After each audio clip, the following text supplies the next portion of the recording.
तो चलिए आज बनाते हैं सर्दियों की जान हर घर में खाए जाने वाला ड्राई फ्रूट के लड्डू। पर हमारे यहाँ इसको कुछ अलग तरीके से बनाते हैं। सबके यहाँ का बनाने का तरीका थोड़ा थोड़ा अलग होता है, तो हमारे यहाँ भी कुछ अलग तरीके से बनाते हैं। तो चलिए आज इसकी रेसिपी मैं आप लोगों के साथ में शेयर करती हूँ।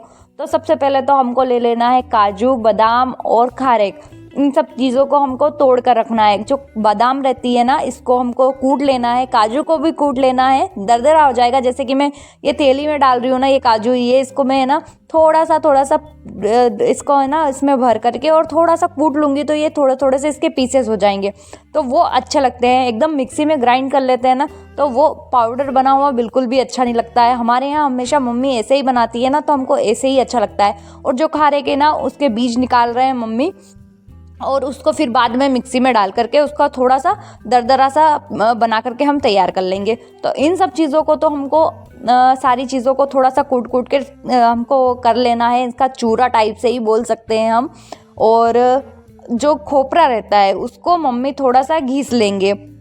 तो सारी चीज़ों का थोड़ा सा बनाने का सबका अलग अलग तरीका रहता है। हमारे यहाँ हमेशा से ऐसे ही बनाया जाता है, तो वही चीज़ें चल भी रही है। तो मैंने सोचा क्यों ना इस बार आप लोगों के साथ में भी शेयर किया जाए कि कैसे बनाते हैं हमारे यहाँ पर। तो मैंने यहाँ पर आधा किलो काजू लिए थे, आधा किलो बादाम थे, और 1 किलो खारेक थी, और 1 किलो ही खोपरा था, और 250 ग्राम के समथिंग गूंद लगता है इसके अंदर। और घी और शक्कर ये अलग रहता है, ये चीज़ें तो लगती ही है ऑब्वियसली।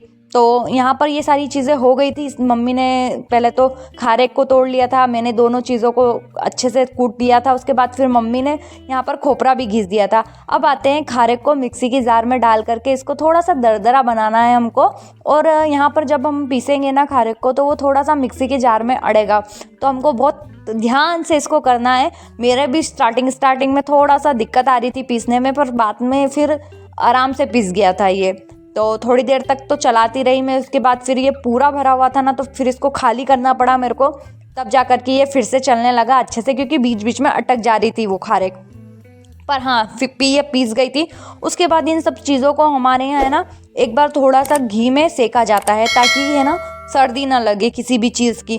क्योंकि ऐसा बोला जाता है कि खारेक वगैरह को और इनको ऐसे ही खा लो ना कच्ची, तो उससे सर्दी हो जाती है। तो इसलिए मम्मी हर एक चीज़ को थोड़ा सा घी डाल करके और थोड़ा सा उसको रोस्ट करना पसंद करती है। तो देख सकते हो आप, सारी चीज़ें मैंने यहाँ पर आप लोगों को बता रखी है कि खारेक है, खोपरा है, और काजू है, बादाम है, और गोंद है, और सारी चीज़ें। गोंद को भी हमको घी में ही निकालना है, तो वो पार्ट तो मैं शूट नहीं कर पाई थी। पर यहाँ पर देख सकते हो आप, थोड़ा सा घी लिया था मम्मी ने। उसके बाद फिर यहाँ पर खारेक डाल दी थी, और उसको थोड़ी देर सेक लेना है, 2 से 3 मिनट के लिए।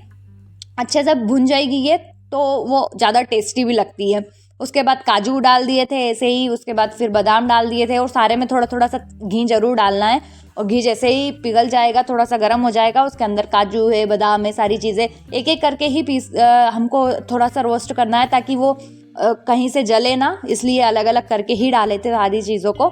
और जो गोंद रहता है ना, उसके अंदर घी ज़्यादा लगता है, उसको है ना एकदम से जैसे कुछ तो तलते हैं ना, ऐसे तलना पड़ता है उसको। तो वो चीज़ में शूट करना रह गया था, क्योंकि मैं कहीं चली गई थी और मम्मी ने वो चीज़ पहले ही कर ली थी, तो वो तो मैं नहीं दिखा पाऊंगी। पर जो चीज़ें मैंने शूट करी है वो सारी चीज़ें आप बिल्कुल देखिए, और एक बार ट्राई करना आप भी आपके यहाँ पर, और मेरे को बताना, थोड़ी थोड़ी चीज़ों को करना और बताना कि कैसा लगा है। यहाँ सारी चीज़ें हमारी भुन गई थी, तो इसको अच्छे से पहले तो सारी चीज़ों को मिक्स कर लेना है, जो जो ड्राई चीज़ें हैं उनको।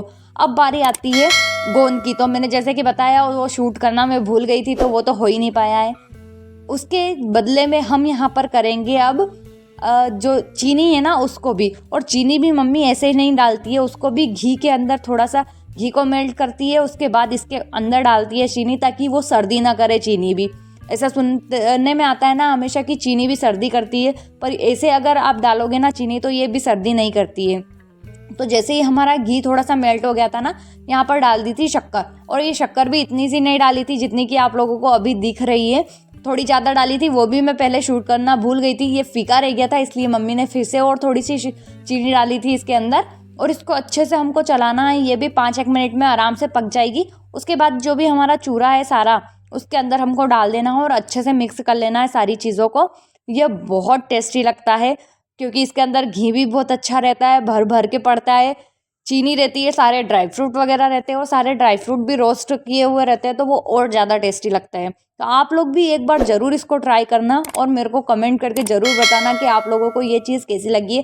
थोड़ी थोड़ी चीज़ों का ट्राई करके देखना, बहुत टेस्टी लगेगा आपको, मेरे को जहाँ तक लगता है। और अगर वीडियो अच्छा लगा तो लाइक कर देना, चैनल